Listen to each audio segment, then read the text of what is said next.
Welcome to today's quick guide on how to disable auto sensitivity input in Discord. If you've ever felt your mic picking up too much background noise or not reacting the way you expect, this can help you get more control over your voice in chats. First, open Discord and tap your profile icon in the bottom right corner. This takes you into your personal settings where all the knobs and switches live.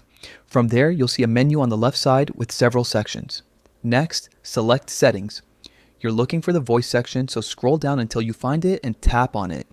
Inside voice, you'll find a variety of options that affect how your microphone behaves during calls and chats. Now, look for auto sensitivity. This feature automatically adjusts the mic input level to try to pick up your voice consistently. If you want to set things manually and avoid Discord guessing for you, you'll want to toggle auto sensitivity off. Once it's off, you'll gain direct control over the input sensitivity.